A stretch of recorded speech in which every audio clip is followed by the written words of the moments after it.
ఇప్పుడు మౌడు పెళ్ళం అనేసరికి అదేమంటారు అన్యోన్యంగా అదే అదే అలా ఉండాలి, అదే ప్రేమ ఆప్యాయతతో ఉండాలి. ఏదో తాగేసి వచ్చారని కొట్లాడుకోవడం, సరిగా వంట చేయలేదని 2 మాటలు చెప్పడం అట్లాగా ఉండకూడదు. బుజ్జి తల్లి, బుజ్జి కన్నా అట్లాంటి ప్రేమ ప్రేమ మాటలతో బాగా చక్కగా ఉండాలి. నిజంగా తండేలాగా అంతే. ముఖం చూడు తొండలో ఉంటది అది. మీ మొహం ఎప్పుడైనా చూసుకున్నారా? అతను పందెని ఫిక్స్ అయిపోయాడు, వదిలేండి మేడం. అలాంటి ఒక ప్రేమగా అన్యోన్యంగా ఉన్న జంటని ఇప్పుడు ఈ రోజు మా శ్రీదేవి డ్రామా కంపెనీలో తీసుకొచ్చాము. వాళ్ళ జంట మీద ఒక సినిమా, ఒక సూపర్ హిట్ సినిమా తండేలని కూడా తీశారు. So let's welcome the real jodi of that film, Ramarao and Nookamma.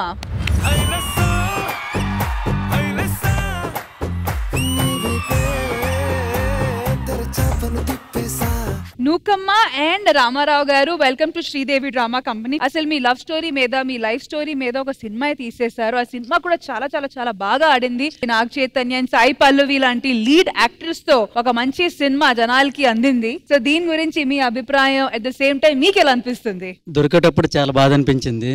ఎందుకంటే పాకిస్తాన్ ఆ లేవి కనబడడం ఏంటి, జెండా చూస్తేనే భయం వేసింది. అంటే ఎంత బాధపడ్డామో అంత ఇప్పుడు ఈ సినిమా ద్వారా చూసి, అప్పుడెప్పుడో 2018లో జరిగింది. 6 సంవత్సరాల తర్వాత మళ్ళీ గతగా గుర్తుకొచ్చి ఏడుస్తాం థియేటర్లో.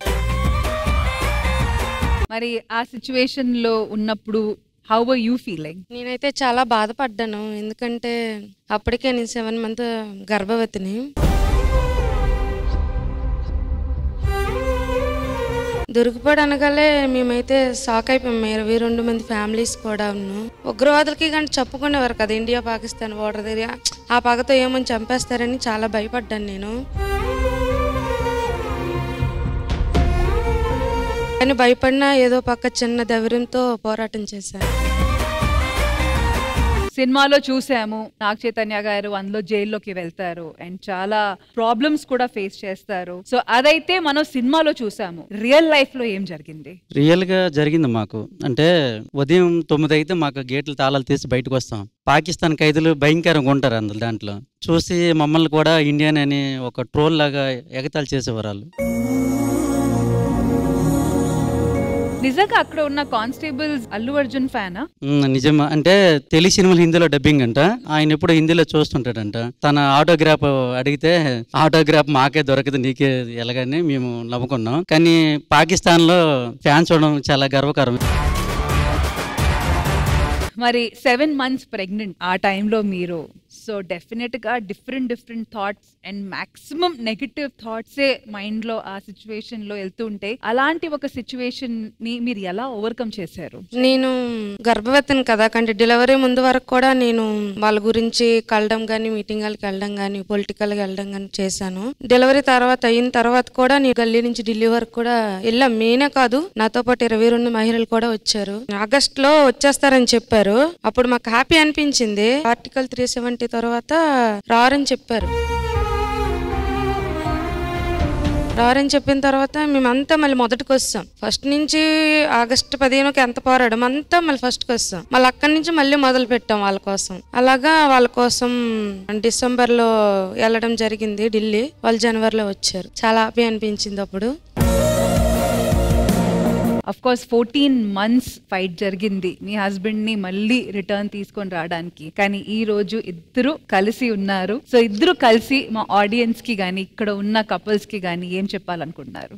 చిన్న విషయాల్లో గొడవలు జరుగుతూ ఉంటాయి ఇంట్లో. చిన్న విషయాలు అందరికీ ఉంటాయి, కానీ అన్ని నెగిటివ్ గా తీసుకోకూడదు, కొన్ని పాజిటివ్ కూడా తీసుకోవాలి. అప్పుడే లైఫ్ అనేది కొంచెం ముందుకు వెళ్తూ ఉంటది. నేనైతే అన్ని నెగిటివ్ గా కాకుండా కొంచెం పాజిటివ్ గా తీసుకుంటే లైఫ్ బాగుంటది నేను అనుకుంటున్నాను. ఎన్నోసార్లు గుజరాత్ వెళ్ళొద్దని తను ఇప్పుడు చెప్పేది. ఉండిపోయింది వద్దంటే అది మన బాధ్యత, మన వెనకతలు అమ్ముకొని ఉన్నారు కదా, మన తండేలం కదా, వెళ్ళకపోతే అవదని నచ్చ చెప్పేసి వెళ్ళిపోవడం. సో సినిమాలో ఒక పాట చాలా పెద్దగా హిట్ అయ్యింది కదా, బుజ్జి తల్లి అనే పాట. మరి ఆ పాట మంది వచ్చి మీకు చేసి చూపిస్తారు. చూసిన తర్వాత అది మీకు ఎలా అనిపిస్తే మీరు కూడా మా కోసం ఒకసారి మంచిగా చేసి చూపించాలి. మా వాళ్ళు చేసి చూపిస్తారు, అది ఎలాగొందో చూసి చెప్పండి, బాగోపోతే మీరు కరెక్ట్ చేసి చూపించండి. సో రాంప్రసాద్ గారు, మీరు ఆ పాట ఇప్పుడు ఎవరితో చేస్తారు? నేను ఎవరితో చేయదలుచుకోలేదండి. అంటే నా పిల్ల అంత బుజ్జిగా లేదు కాబట్టి ఇగో రమేష్ వాళ్ళ పిల్ల ఇప్పుడే కదా చూసారు, ఒక మంచి ఎగ్జాంపుల్ చూసిన తర్వాత కూడా మీ పిల్లని ఎట్లా చెప్తే ఎలా? సరే రాంప్రసాద్ గారు అండ్ భావన గారు. పుచ్చుతలే వచ్చేస్తున్నా కదే కథ నవ్వు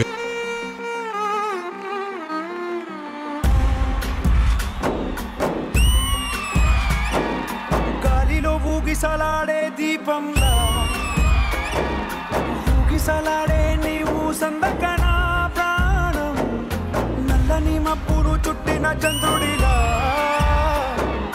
చీకటి కమ్మెను నీ కబురందకన లోకం సుడిగాలిలో పడిపడి లేచే పడవల్లే తడబడుతున్నా నీకోసం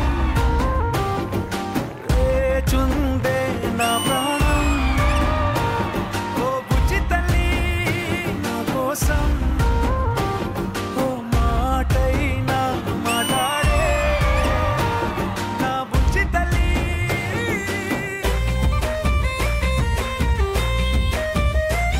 ఇప్పుడు యాస్టీస్ గా ఒరిజినల్ తండేలు బ్యాచ్ చేస్తున్నారు, మనం చూద్దాం. ఇప్పుడు తండేలు హీరోయిన్ ఎవరు తెలుసా మీకు? రష్మి వేస్తుంది మీతో పాటు. రష్మి చూస్తే వచ్చేస్తే టెన్షన్ పడద్దు, అవునా? రష్మి అంటే ఓకే అంటున్నారు అతను, ఓకేనా? ఆయన రియల్ లైఫ్ హీరోయిన్ ఇక్కడ ఉంది కాదు, కొంచెం టెన్షన్ ఉందండి రాదు అని అంటే రష్మి అంటే ఓకేనా నిజంగా అన్నారు, ప్రామిస్. ఆయన రియల్ లైఫ్ హీరోయిన్ ఇక్కడే ఉంది, నాతో ఎందుకు చేస్తారు? మళ్ళీ అంత కష్టపడి తీసుకొచ్చిన ఆవిడే తీసుకెళ్లి వదిలేస్తారు. పుచ్చుతలే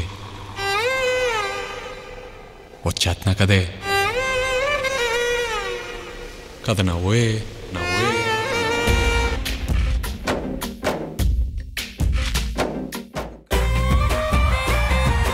సంజుజ గారు, presenting you the real life Thandel couple. Go through అయిన జర్నీ ఎవరికి ఇలాంటి సిచ్యువేషన్ రాకూడదు. మన కంట్రీలోనే జరిగిన పొలిటికల్ ఇష్యూస్ వల్లే ఎంతో మంది ప్రాబ్లమ్స్ ఫేస్ చేస్తూ ఉంటారు. అలాంటిది 2 డిఫరెంట్ కంట్రీస్, అది కూడా ఒక చిన్న లెటర్ పంపాలనే ఆధార్ కార్డ్ నుంచి వెరిఫికేషన్, అసలు మీకు ఏం సంబంధం పాకిస్తానీస్ తో, ఇన్ని questions she had to go through. Rashmi గారు ఒకటి చెప్పాలనుకుంటాను.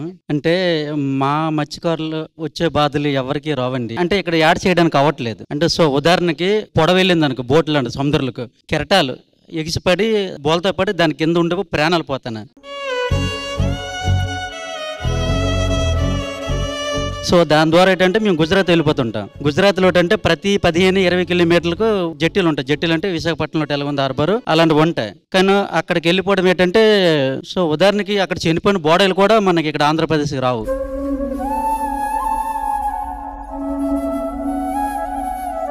సోదర శ్రీదేవి డ్రామా కంపెనీ ద్వారా నేను ఒకటే చెప్పాలనుకుంటున్నాను. మత్స్యకారుల తరపున, మా 22 బాధ్యతల తరపున ఇలాంటి సిచ్యువేషన్ కానీ జరగకుండా ఉండాలంటే ఖచ్చితంగా మన ఆంధ్రప్రదేశ్లో ఇప్పుడు విశాఖపట్నం నుంచి మాకు శ్రీకాకుళం వరకు 140 కిలోమీటర్లు. సో అదే 140 కిలోమీటర్లు గుజరాత్లో అయితే 5 ఫిషింగ్ హార్బర్లు ఉండాలి ఖచ్చితంగా.